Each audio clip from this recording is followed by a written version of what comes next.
O Lord, sa imong pagpabati ka na mo, sa imong kaayo, sa imong pagkamatinon-anon, taga ini kasing-kasing Lord, nga padayon sa imong sangpit mo ila, magsalig diha kanimo. Pinahagis pagsimba sa pagkinabuhi matag adlaw, pag-uyon sa imong pulong before every day's work.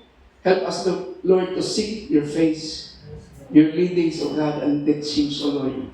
And even right now, Lord, as we gather in worship, and Lord, the declaration and exaltation and proclamation of your word, nagpasalamat mi nimo, nagampo mi, nagtuo mi nga naa kay kaputuyuan ni ini kanamong tanan nga ni karon as part of one body of God. Blessed be your name. May your name will be exalted, Lord, glorified in each of our lives today. We thank you, Lord, and love you. In Jesus' name we pray. Amen and amen. Makapaglingkod igsoon, daghang salamat. Again, before ko mo-proceed about the ining pulong sa Ginoo, let me something share again of my previous seeking of the Word of God. Then doon ako'y nakita na dungog na mga magwali, na mga nindot kay siya ng magwali. If you are a pastor or preacher, doon na nakalalain ng style of preaching, nakalalain ng estilo. Kaning naakay mong estilo, makakita ka sa estilo sa uban, the way yun sa nila pag-preach, o ang mga tao yun sa pag-respond sa ilang preaching.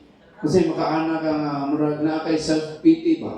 Labi na self-centered nga murag, minutan yung gagawali. No?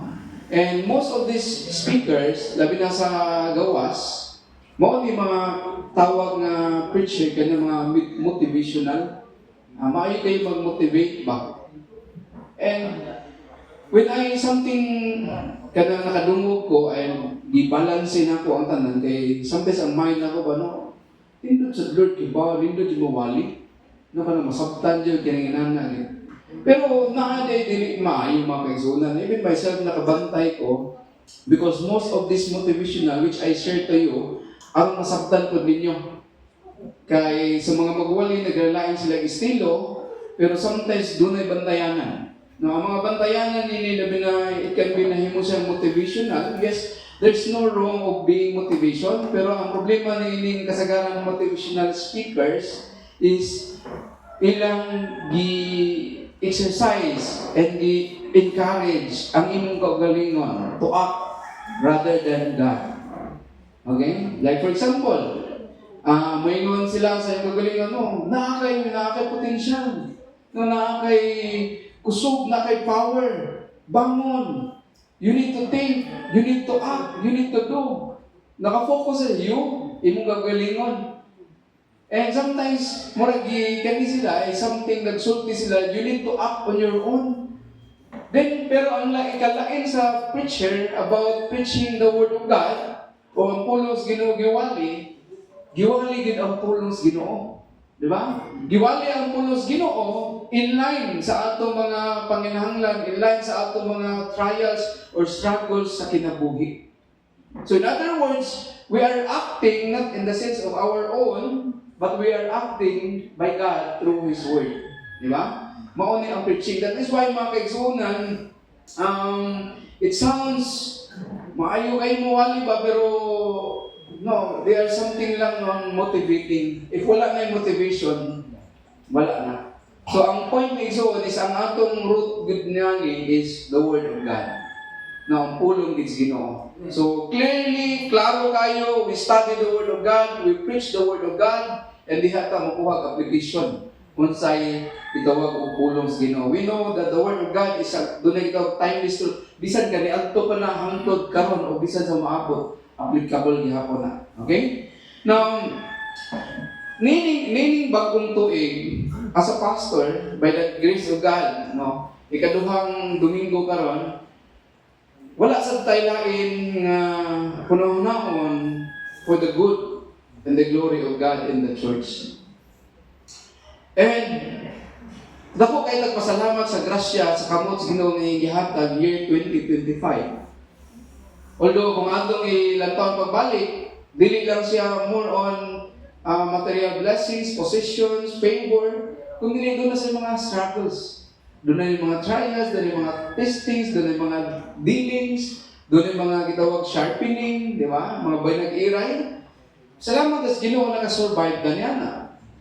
My point is that mga kaigsunan, this year, we do not know, wala na sa tanasayang. Pero sa kabutang mahibalaan na to, nga posible doon na sa lihukon ang Ginoo individually, family, and the church. Klaro igsoon. But na kung ipasabot, wala tanasayod, ugma, sunod adlaw ni ining tuiga. Pero nakasigurado kung ang Ginoo molihok nimo personally, family, and the church. Di ba? And guess what happened if there's possible circumstances mo abot sa imong kinabuhi o akong kinabuhi mo abot sa imong pamilya? Kung saan mahitabo ang yana kigsunan. Now, in anime tabo, if you solve that alone, dili gid na nimo kaya. Kanunay na kung gibalik-balik that the Lord calls us, gitawag ta niya, not He called us individual, pero gitawag ta niya in general as a group and as a church. In other words, we cannot follow God individually, but we can follow God as a church also. While gitawag ta niya matag-usa, dili ta maingon na, gitawag ko sa Ginoo, maglaing ko ako Iya man ka. Ang buot pasabot na ko igsuon, gitawag ka sa Ginoo aron makaparte ka sa usa ka lawas ni Kristo nga mao ang simbahan. Buot pasabot mga kaigsunan, balikon nako ni ining tuiga wala ta nasayod unsa na say agian nato. Kaya ba mo unsay advantage nato? Kung naa tay gitawag accountable group, kung naay simbahan nga nagpakabana nato, kung naay makagsuunan nga nag-ampo nato, kung naay mga tao igsuon nga naay pagpakabana nato. Okay? So this is something fulfilling our purpose in the body. And also, I'd like to emphasize igsuon, paminaw bagay sa imong gilingkuran, kasi feeling nimo pagkakaroon na anak lang ka, magsisimba ka lang. Yes, pwede. Labi na og bag-o ka pang nagsimba. Pero sultian te kay igsuon, ayaw jud na nga imong role is something symbol. You have a purpose, you have a mission. Di ba? Naiplano ang Ginoo sa imong kinabuhi. And you need to something look at it, see it in the future. That's why niingon ko, maybe karon wala pa kagitinguha, tagaan tinguha sa Ginoo. Pero maabot ang panahon kung i-settle down na ka sa Ginoo, magsugod yun na siya hatag tinguha sa atong kasing-kasing to involve, to serve, and to be part of the body of Christ. So this is something fulfilling your purpose in the body. Now, in aming mga kaigsuonan, kaning simbahan, every church is naa ginay name, naa nay logo, Living Word, inana. O niya, tanang kumpanya, naagya po na. Mag-ingon ka kung sa may mga kumpanya, Gaisano, Prince, 168. Kaning every logo nila, or every banner nila, every kanang karatula nga naa nila, nag-represent na sila sa ilang quality. Na, sample na, no, kung Gaisano, kung meaning, kani siya, owned by the maybe, I don't know, the owner na exactly. Di ba? Dayon, ang iyang mga tao, dagan siya tao, naka-uniform. Meaning, part sila sa Gaisano. And, in that company, nakaginay tagiya, di ba? Pero kung tanay ison, kaya ba niya pag-operate the whole company? Really? He needs somebody, di ba? Kinahanglan siya laing tao nga matabang niya. Mag-hire siya o manager, mag-hire siya supervisors or mga team leaders, and mga ordinary employees. Di ba? Nasabta rin soon. And kanang ilang bandila or ilang name, nakatagdiha ang ilang quality, kalidad sa ilang pagserbisyo, sa ilang produkto.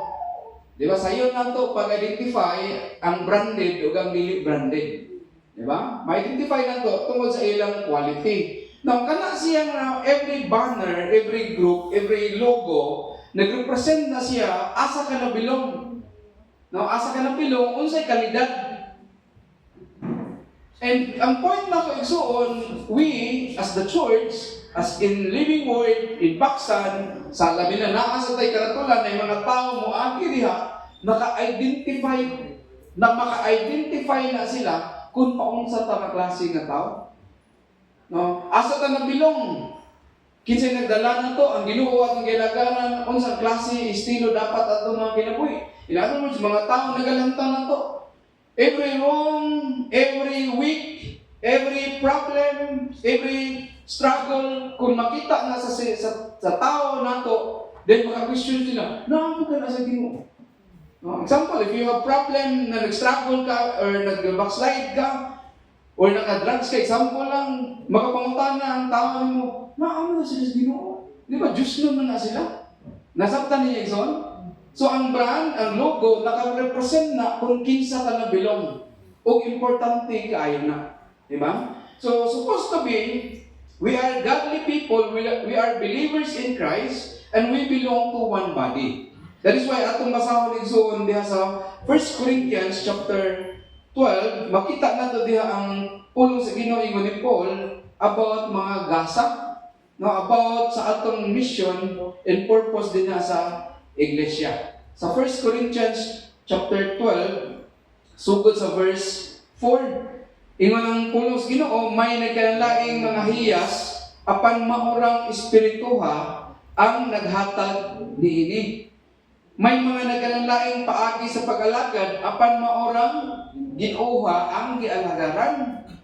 May nagkalaing katako sa pag-alagad apan usa ka Dios ang naghatag og katako sa tagsa-tagsa. Adunay mga butang nga nagpaila nga ang presensya sa Espiritu anaa sa matag usa ug kini alang sa kaayuhan sa tanan. Niingon pagid ang Espiritu naghatag ngadto sa usa ka tawo og mensahe sa kaalam, unya naghatag sa siya sa uban sa kahibalo. Usa lamang ka Espiritu ang naghatag og pagtuo ngadto sa usa ka tawo, samtang sa lain naghatag siya gahom sa pag-ayo sa masakiton. Ang Espiritu naghatag ngadto sa usa ka tawo og gahom sa paghimog milagro, sa lain usab naghatag siya hiyas sa pagsulti sa mensahe sa Dios ug sa lain pagayon ang katako sa pag-ila sa laing espiritu. Sa usa ka tawo naghatag siya hiyas sa pagsulti lahi nga pinulungan ug sa lain tawo naghatag siya hiyas sa pagsabot sa kahulugan sa maong pinulungan. Apan maorang espirituha ang naghimo ni ining tanan. Gihatagan niya og nagalaing hiyas ang matag tawo sumala sa iyang pagbuot. So, paminaw ito na giklaro sa pulong sa Ginoo that if you become part of the church, kung gidawat mo si Kristo and we don't know kung ang Holy Spirit ni puyo na nimo, God will give you and me gift or gifts. Di ba mga gasa? Gitagaan ta sa Ginoo og nagalain nga mga gasa, ingon nga usa ka lawas alang sa himaya dungog diha sa Ginoo. So first and foremost, sultian ka emphasize nako naa kay purpose kay gitagaan kag gasa diha sa Ginoo. Pero inani, ang reality sa dagan sa Ginoo, even though we are Christians and the Spirit of God is in us and God give us gifts mga gasa, wala gihapon na gitawag na nag-deny nga moagi gihapon ta og mga trials and sufferings. Especially ang atong pagkinabuhi nga Kristohanon, medyo bantayanan kayo. According to the Hebrews, nga sama kuno ang amahan mo disiplina sa iyang anak kun makasala, ang Ginoo usab mo disiplina sa iyang mga kaanakan. Kung kita igsuon muliko ta sa lisod nga or lain nga dalan. In that way, my point is that igsuon, yes, even though Christian ta, daghang tagasa, usa ta kalawas ni Kristo, pero naagay po na'y kaluya. Naagay po na'y problema. Naagay po na'y panginahanglan. And the bottom line in Igsoon is that if this or when these circumstances comes, what happened to the church? Unsay angay buhaton sa church? And if ikaw ni Igsoon, unsay imong buhaton? Mulayo ba ka sa church? Ma-discourage ba ka? Mulayo ba ka diha sa Ginoo? So dinhi ipakita one body but many members. Gani nakita pa na sa unahan nito na ingon kung mata kuno kadili ka makaingon nga kuan ka kamot ka wala kay gamit, di ba? Si Kristo kuno sama sa kalawas nga may daghang bahin. Bisan kon nagkanlain ang mga